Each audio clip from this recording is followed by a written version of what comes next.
ഞാൻ ജീവിച്ചത് മുഴുവനും നിനക്ക് വേണ്ടിയാ. നിനക്ക് നല്ലൊരു ജീവിതവും ഭാവിയും ഉണ്ടാകട്ടെ എന്ന് കരുതിയാ ഞാനിതെല്ലാം ചെയ്തത്. എന്നിട്ട് എല്ലാം നടക്കുന്ന സമയം എത്തിയപ്പോ നീ എന്തിനാ മാറ്റി ചിന്തിക്കുന്നത്? അങ്ങനെയല്ല അമ്മേ, ഞാൻ കാരണം മീരയ്ക്കൊരു പ്രശ്നം ഉണ്ടാവരുത്. ആദർശേട്ടൻ ആളൊരു പാവ. ഇപ്പോൾ ഈ കുറച്ച് നാളുകൊണ്ട് തന്നെ ഒരുപാട് ടെൻഷനും വിഷമവും അവർ അനുഭവിച്ചു കഴിഞ്ഞു. ഇനിയുള്ള സമയം അവർ സമാധാനത്തോടെ ജീവിക്കണം. ആ ഒരു ചിന്ത മാത്രമേ ഇപ്പോൾ എൻ്റെ മനസ്സിലുള്ളൂ. എടാ, നിനക്ക് എന്താ പറ്റിയതെന്ന് നിന്റെ മനസ്സെങ്ങനെയാ മാറിയെന്നും എനിക്കറിയില്ല. പക്ഷേ ഒന്നുണ്ട് സൂരജെ, നിനക്ക് ജോലിയും വരുമാനവും ഇല്ലെങ്കിലേ ആരും നിനക്ക് ഒരു വിലയും തരില്ല. നിനക്ക് നാളെ നല്ലൊരു ജീവിതം ഉണ്ടാവണമെങ്കിലേ നല്ലൊരു ജോലി വേണം. അതൊക്കെ എനിക്കറിയാമേ. അതിന് മറ്റൊരാളെ ബുദ്ധിമുട്ടിക്കുന്നത് എന്തിനാ? ഞാനായിട്ട് ശ്രമിച്ച് എനിക്കൊരു ജോലി കണ്ടെത്തുകയല്ലേ വേണ്ടത്. എങ്കിൽ പിന്നെ നീ എന്തിനാ മീരയുടെ പുറകെ ആദർശിനെ രക്ഷിക്കാനെന്നും പറഞ്ഞ് നടന്നത്? പുണ്യത്തിനോ? ഞാൻ നിന്നെ അതിനൊക്കെ പറഞ്ഞയച്ചതേ നിനക്ക് നല്ലൊരു ജോലി കിട്ടാൻ വേണ്ടി മാത്രമാ, അല്ലാതെ മീരയോടുള്ള സ്നേഹം കൊണ്ടൊന്നും അല്ല. എന്തിനാ അമ്മ ഇങ്ങനെ സ്വാർത്ഥയായിട്ട് ചിന്തിക്കുന്നത്? മീര അമ്മയെ കാണുന്നത് അവളുടെ സ്വന്തം അമ്മയായിട്ട് തന്നെയാ. അതുപോലെ എന്നെ കാണുന്നത് സ്വന്തം സഹോദരനായിട്ടും. അപ്പോ നമ്മൾ അവൾക്കും ആ പരിഗണനയും സ്നേഹവും കൊടുക്കണ്ടേ? അതിന് കൊടുക്കണ്ടെന്ന് ഞാൻ പറഞ്ഞോ? നിന്റെ സഹോദരിക്കൊരു നല്ല സമയം വന്നാ നിനക്കും അതിന്റെ ഗുണം വേണ്ടേ? അങ്ങനെയല്ലേ യഥാർത്ഥത്തിൽ സ്നേഹമുള്ളവര് ചെയ്യുന്നത്. അതല്ലേ ഞാനും പറഞ്ഞുള്ളൂ. നീ ടെൻഷൻ ആവണ്ട മോനെ.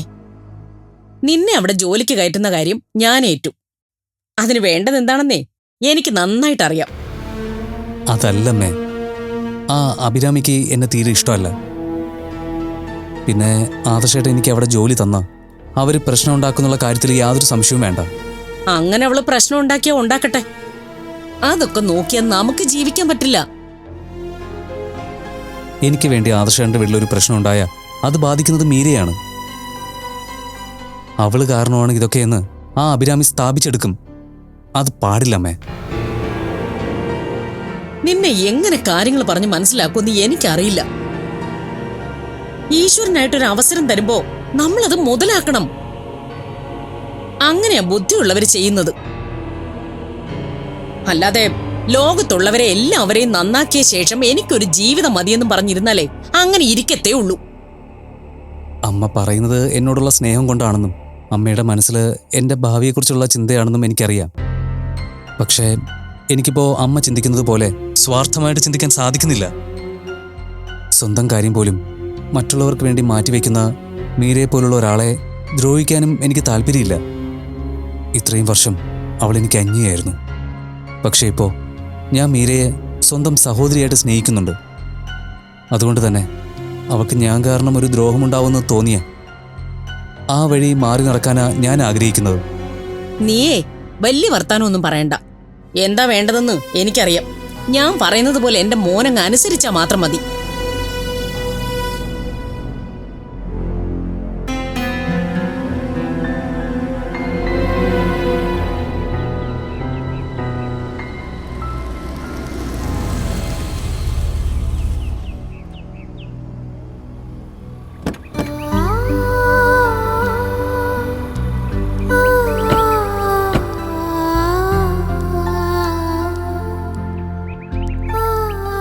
അവരെന്നെ കാണുമ്പോൾ എങ്ങനെ പ്രതികരിക്കും? അവർക്ക് എന്നോട് ദേഷ്യമായിരിക്കുമോ? അവരെന്തിനാ ആദർശനോട് ദേഷ്യപ്പെടുന്നത്? ആദർശൻ അതിന് തെറ്റൊന്നും ചെയ്തിട്ടില്ലല്ലോ. എന്നാലും എന്നെ കൊടുക്കാൻ വേണ്ടിയല്ല അവരെന്തുവിനെ ഇല്ലാതാക്കിയത്. തെറ്റും ശരിയും തിരിച്ചറിയാനുള്ള വിവേകമൊക്കെ അവർക്കുണ്ട് ആദർശേട്ടാ. ആ, നോക്കാം.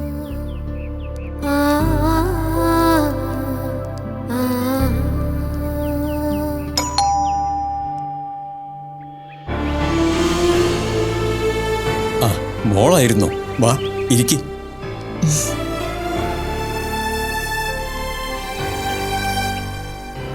ഇതാണ് ആദർശേട്ടൻ. മനസ്സിലായി. കോടതി വെച്ച് കണ്ടിരുന്നു. പിന്നെ പത്രത്തിലൊക്കെ ഫോട്ടോസ് ഉണ്ടായിരുന്നല്ലോ. മോനൊരു തെറ്റും ചെയ്തിട്ടില്ലെന്ന് മീരമോള് കുറേ പ്രാവശ്യം പറഞ്ഞതാ. പക്ഷേ ഞങ്ങളൊന്നും വിശ്വസിച്ചില്ല. ഭർത്താവിനെ രക്ഷിക്കാനല്ലേ ഏതൊരു ഭാര്യയും ശ്രമിക്കുമെന്ന് മാത്രമേ ഞങ്ങൾ ചിന്തിച്ചുള്ളൂ. ഏതായാലും ഒടുവിൽ സത്യം തെളിഞ്ഞല്ലോ. ഈശ്വരൻ എല്ലാം കാണുന്നുണ്ട്. മറയ്ക്കാൻ ആർക്കും കഴിയില്ല. ചെയ്ത തെറ്റിനെല്ലാം ഭഗവാന്റെ മുന്നിൽ കണക്ക് പറഞ്ഞേ പറ്റൂ. ആദർശേട്ടൻ തെറ്റ് ചെയ്തിട്ടില്ല എന്ന് എനിക്ക് ഉറപ്പായിരുന്നു. അതുകൊണ്ട് യഥാർത്ഥ കുറ്റവാളി പിടിക്കപ്പെടണേ എന്നാ ഞാൻ എന്നും പ്രാർത്ഥിച്ചിരുന്നത്. ഈശ്വരൻ എന്റെ പ്രാർത്ഥന സാധിച്ചു തന്നു. ആർക്കും വേണ്ടാത്തവരെ ഈശ്വരൻ രക്ഷിക്കുമെന്ന് കേട്ടിട്ടേ ഉള്ളൂ. ഇപ്പോൾ അനുഭവമായി. ഞങ്ങൾക്ക് നീതി നേടിത്തരാൻ ആരുമില്ലല്ലോ എന്ന് ഞങ്ങൾ വിഷമിച്ചിരിക്കുകയായിരുന്നു. ഈ വയസ്സാം കാലത്ത് ഞങ്ങളെ കൊണ്ട് എന്ത് ചെയ്യാനാകും? അങ്ങനൊന്നും ചിന്തിക്കരുത്. നിങ്ങൾക്കെന്നും ഞങ്ങളുണ്ടാവും. ഞങ്ങളെ മക്കളായിട്ട് കാണണം. നിങ്ങൾക്കൊരു കുറവും വരാതെ ഞങ്ങൾ സംരക്ഷിക്കും. ഇത് ഞങ്ങളുടെ വാക്കാ. അങ്ങനെയൊന്നും ചിന്തിക്കേണ്ട മോനെ. ഇത്രയും നാളും ഈ ഭൂമിയിൽ ഞങ്ങൾ എങ്ങനെയൊക്കെയോ കഴിഞ്ഞുപോയി. ഇനി എത്ര കാലം ജീവിക്കാനാ? മരണം ഞങ്ങളെ തേടിയെത്തുമ്പോൾ എങ്ങനെയെങ്കിലും കാലം കഴിക്കണം, അത്രയേ ഉള്ളൂ. അതെ മക്കളെ, ഞങ്ങൾക്കിനി ആഗ്രഹങ്ങളൊന്നും ബാക്കിയില്ല. ഞങ്ങളെ കരുതി ആരും വിഷമിക്കുകയും വേണ്ട. അയ്യോ, ഇങ്ങനൊന്നും പറയില്ല അമ്മ. ജീവിതം എങ്ങനെയാവണമെന്നും എത്ര നാൾ ഉണ്ടാവണമെന്നും തീരുമാനിക്കുന്നത് ഈശ്വരന്. അതുകൊണ്ട് ആവശ്യമില്ലാത്ത ചിന്തകളൊന്നും വേണ്ട. ജീവിതം ഇനിയും ബാക്കിയുണ്ട്. അതും നന്നായി ജീവിച്ചല്ലേ പറ്റൂ. ഈ കേസിലെ യഥാർത്ഥ പ്രതിയെ പിടിച്ചെന്നറിഞ്ഞപ്പോൾ ആദർശ സാറിനെ നേരിട്ടൊന്ന് കാണണമെന്ന് ഞങ്ങൾ ആഗ്രഹിച്ചിരുന്നു. അറിയാതെയാണെങ്കിലും മോനോട് ഞങ്ങൾക്ക് മനസ്സിൽ ദേഷ്യം തോന്നിയിരുന്നല്ലോ. അതിന് പരിഹാരമായി ഒരു ക്ഷമ പറയേണ്ടതല്ലേ? തെറ്റ് ചെയ്യാതെ ശിക്ഷ അനുഭവിക്കേണ്ടി വരുന്നത് വലിയ വേദന തന്നെയാണ്. അങ്ങനെ വലിയ വാക്കുകളൊന്നും എന്നോട് പറയല്ലേ. ഞാൻ ചെയ്ത ഏതോ തെറ്റിൻ്റെയൊക്കെ ഫലമാണ് ഞാൻ അനുഭവിച്ചത്. അതിന് മറ്റാരും ഉത്തരവാദികളല്ലെന്നാണ് ഞാൻ കരുതുന്നത്. എന്തായാലും എല്ലാം കഴിഞ്ഞു. യഥാർത്ഥ പ്രതികളെ നിയമത്തിന് കിട്ടി. ഞങ്ങൾ മാത്രം ബാക്കിയായി. നിങ്ങളിനി ഒരിക്കലും തനിച്ചില്ലെന്ന് പറയാൻ കൂടിയാ ഞങ്ങൾ വന്നത്. നിങ്ങൾ രണ്ടുപേരും വന്നതിൽ ഞങ്ങൾക്ക് ഒരുപാട് സന്തോഷമുണ്ട് മക്കളെ. ഞാൻ ചായ എടുക്കട്ടെ? ഞാനും വരാമേ, ഞാൻ ചായ ഇടാം. എന്നാ വാ.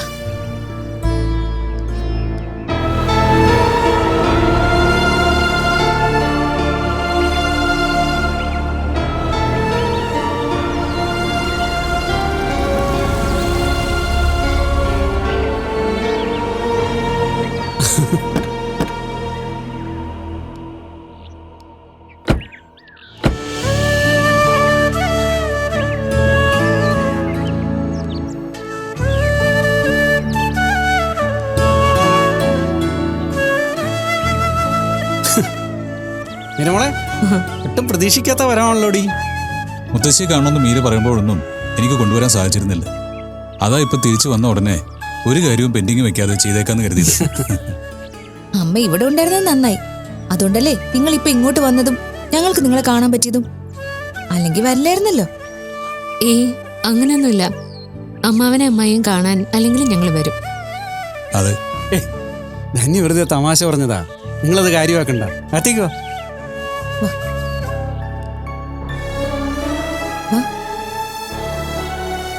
ഇരിക്കും. ഞാൻ കുടിക്കാൻ എന്തെങ്കിലും എടുക്കാം. മീരമോളെ, മീര വന്നോ ധന്യ? മീരമോള് വന്നത് അമ്മ അറിഞ്ഞു. മോളെ, മുത്തശ്ശി,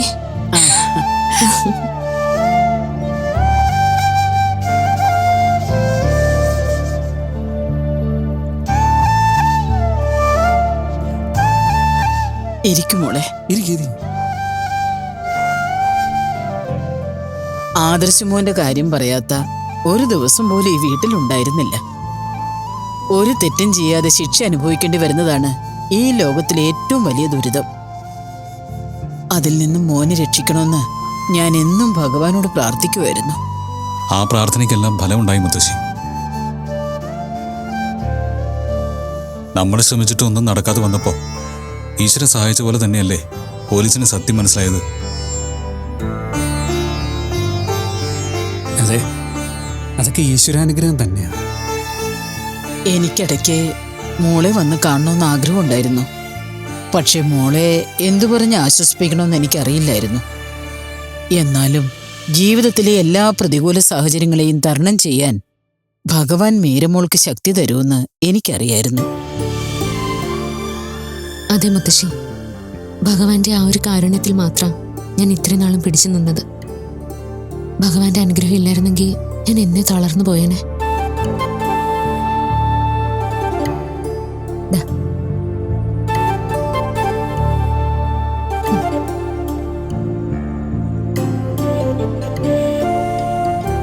അല്ല, വിശാലും വിദ്യയും പുറത്തു പോയിരിക്കുകയാണോ?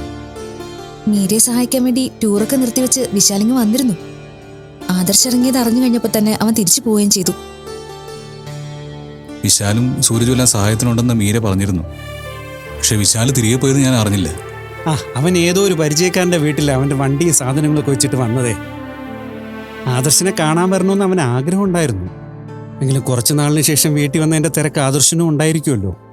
അതിനിടയിൽ വന്ന് സമയമൊന്നും കളയണ്ടെന്ന് കരുതിയായിരിക്കും അവൻ വരാതിരുന്നത്. ഏയ്, എനിക്കൊരു തിരക്കില്ലായിരുന്നു. വിശാലൊന്ന് അറിയിച്ചിരുന്നെങ്കിൽ ഞാൻ വന്ന് കണ്ടേനെ. അവന്റെ കാര്യമൊന്നും പറയാതിരിക്കുന്നതാ നല്ലത്. അവനൊരു തീരുമാനം എടുക്കും, ഉടനെ അതങ്ങ് ചെയ്യും. ഇങ്ങോട്ട് വന്നതും തിരിച്ചു പോയതും എല്ലാം അങ്ങനെ തന്നെയാ. ഞാൻ വിശാലിനെ വിളിച്ചോളാം. വിശാലിന്റെ യാത്രകളിൽ താമസിക്കാനും മറ്റ് ആവശ്യങ്ങൾക്കും എല്ലാം നമ്മുടെ ബ്രാഞ്ച് ഓഫീസുകളിലെ ഗസ്റ്റ് ഹൗസുകൾ ഉപയോഗിക്കാം. അവിടെ നല്ല സൗകര്യങ്ങളും ഉണ്ടാവും. ഞാൻ അവനോട് പറയാം. പിന്നെ അവൻ്റെ കാര്യമായതുകൊണ്ട് എങ്ങനെയായിരിക്കും എന്ന് പറയാൻ പറ്റില്ല. ഏതെങ്കിലുമൊക്കെ മലയുടെ മുകളിൽ ടെൻ്റൊക്കെ കെട്ടി താമസിച്ചിട്ടാണ് വീഡിയോ ഒക്കെ എടുക്കുന്നത്. ഞാൻ കണ്ടിട്ടുണ്ട്. അതൊക്കെ ഒരു മൈൻഡ് സെറ്റാണ്. ശരിക്കും ലൈഫ് എൻജോയ് ചെയ്യുന്നത് അവരാണെന്ന് എനിക്ക് തോന്നുന്നത്. അവരെൻജോയ് ചെയ്യും. പക്ഷേ വീട്ടിലിരിക്കുന്ന നമ്മുടെ നെഞ്ചിൽ തീയ.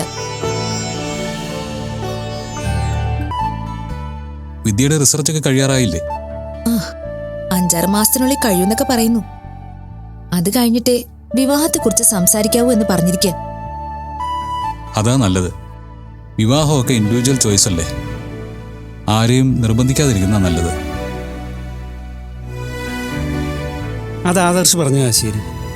പക്ഷേ അത് ധന്യക്ക് എത്ര പറഞ്ഞാലും മനസ്സിലാവില്ല. ഞാൻ അവളുടെ അമ്മയല്ലേ, എനിക്ക് അവളുടെ കാര്യത്തിൽ ടെൻഷൻ ഉണ്ടാവില്ലേ? അമ്മമാർക്ക് മക്കളുടെ ഭാവിയെക്കുറിച്ചും കുടുംബത്തിലെ കാര്യങ്ങളെക്കുറിച്ച് ഓർത്തും വേവലാതി കൂടും. അത് നിങ്ങൾ ആണുങ്ങൾക്ക് പറഞ്ഞാൽ മനസ്സിലാവില്ല. അല്ല, മീരി മുത്തശ്ശി എന്താ മിണ്ടായിരിക്കുന്നത്?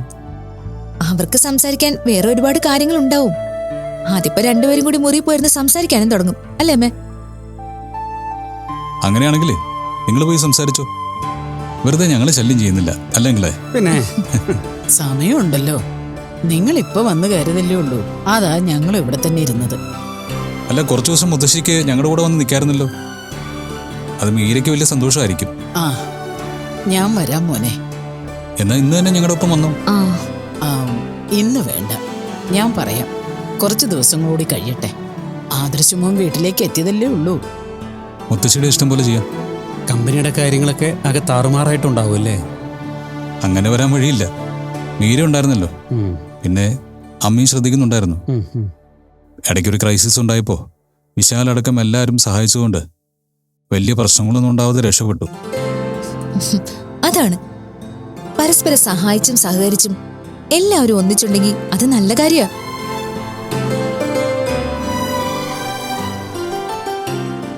ആദർശിന്റെ കമ്പനിയിൽ വരുന്ന വർക്കുകളുടെ സബ് കോൺട്രാക്ട് ഒക്കെ മനോജേട്ടന് നോക്കാൻ സാധിക്കുമല്ലോ. അങ്ങനെ ചെയ്ത ആദർശിന് അതൊരു സഹായമായിരിക്കില്ലേ? എന്താ ഈ പറയുന്നേ? ആവശ്യമില്ലാത്ത കാര്യങ്ങളും സംസാരിക്കരുത്. അല്ലെങ്കിൽ ആന്റി പറഞ്ഞ കാര്യം നമുക്ക് ആലോചിക്കാവുന്ന കാര്യമാണ്.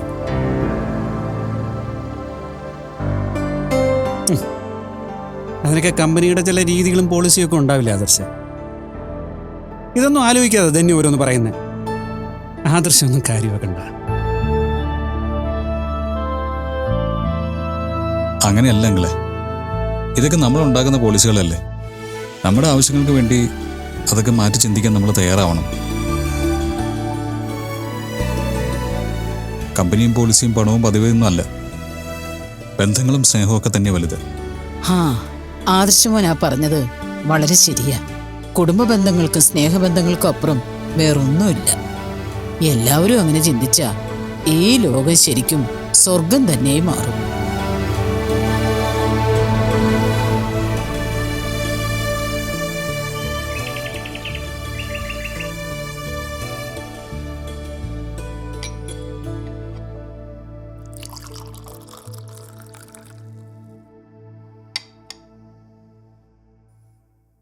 ഹരിയേട്ടാ, ഉം.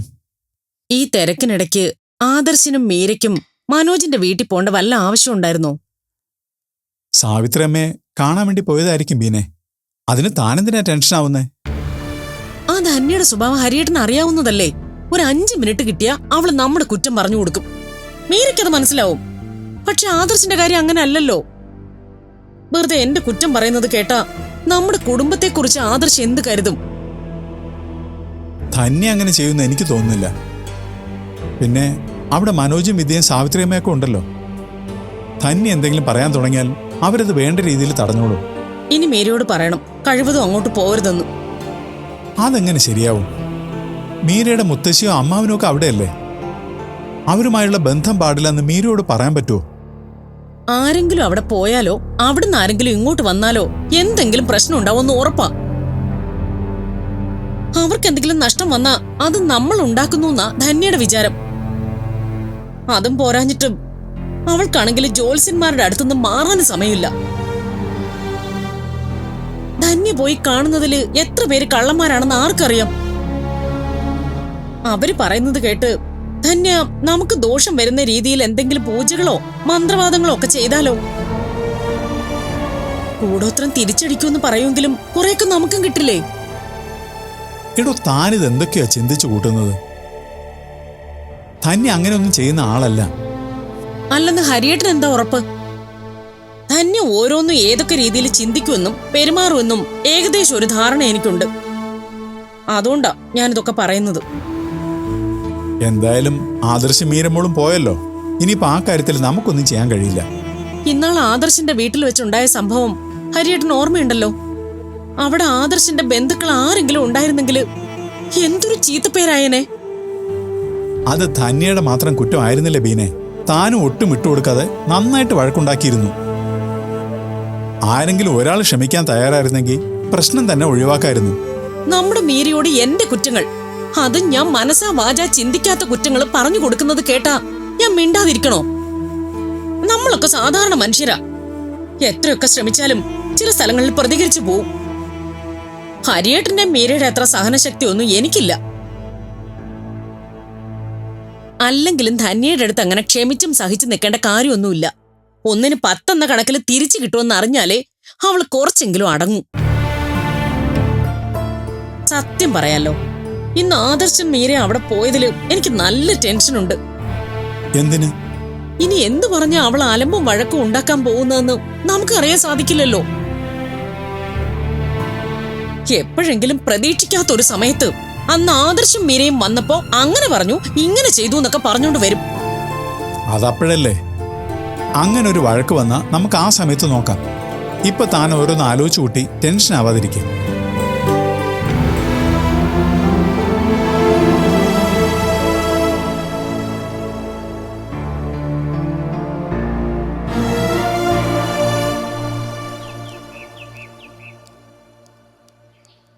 എന്നാ ഞങ്ങൾ ഇറങ്ങട്ടെ. എല്ലാരും കൂടെ ഒരു ദിവസം വീട്ടിലേക്ക് വരണം. ആ, ഉറപ്പായും വരാം. ആ, പറ്റുമ്പോഴൊക്കെ നിങ്ങളും വരണം. വരാം. അതെ, വരുമ്പോ ഒന്ന് നേരത്തെ പറയണം. അല്ലെങ്കിൽ ഇന്നത്തെ പോലെ ഉള്ളത് കഴിക്കേണ്ടി വരും. നല്ല കറികളൊന്നും ഉണ്ടാക്കി വെക്കാൻ പറ്റില്ല. ഇന്ന് കഴിച്ചൊക്കെ നല്ല കറികളായിരുന്നല്ലോ. എനിക്ക് നന്നായിട്ട് ഇഷ്ടപ്പെട്ടു. ആണോ? അതെ. ഓ, ആദർശ് അങ്ങനെ പറഞ്ഞത് എനിക്ക് ഇഷ്ടപ്പെട്ടു. ഞാൻ പെട്ടെന്ന് ഓടിച്ചു കൂട്ടി ഉണ്ടാക്കിയ കറികളാ അതൊക്കെ. ഇവർക്കെല്ലാം എന്നെ എല്ലാത്തിനും വെറുതെ കുറ്റം പറയാനേ അറിയും. സത്യസന്ധമായ അഭിപ്രായം ഒന്നും പറയില്ല. ശരിക്കും ഞാൻ ഉണ്ടാക്കുന്ന കറികളൊക്കെ നല്ലതാ. എന്റെ മുത്തശ്ശിയുടെ കൈപ്പുണ്യ എനിക്ക് കിട്ടിയിരിക്കുന്നെന്ന് എന്റെ അച്ഛൻ എപ്പോഴും പറയായിരുന്നു. പാവോ അച്ഛൻ. മുത്തശ്ശി, എന്റെ കൂടെ അവിടെ നിൽക്കാൻ മുത്തശ്ശി വരണം. ആ, ഞാൻ വരാം മോളെ. ഈ മാസം കുടുംബക്ഷേത്രത്തിലെ പൂജയ്ക്ക് ഞാനും വരാം. കഴിഞ്ഞ തവണ മനോജിന് തിരക്കാണെന്നും പറഞ്ഞ് എന്നെ കൊണ്ടുവന്നില്ല. അതൊന്നും സാരമില്ല. അങ്കിളിന് തിരക്കാണെങ്കിൽ എന്നെ വിളിച്ച് പറഞ്ഞാൽ മതി. എനിക്ക് വരാൻ പറ്റില്ലെങ്കിൽ ഞാൻ കമ്പനിയിൽ നിന്ന് ഡ്രൈവറെ അയക്കാം. മുത്തശ്ശി വന്ന് പിക്ക് ചെയ്തോളൂ. ശരി, എന്നാ പിന്നെ അങ്ങനെ ചെയ്യാം. എന്തേ എന്നാ ഞങ്ങൾ ഇറങ്ങട്ടെ. വിദ്യ വരുമ്പോൾ അന്വേഷണം പറഞ്ഞേക്കാം. ശരി ശരി മോളെ. ശരി എന്നാ.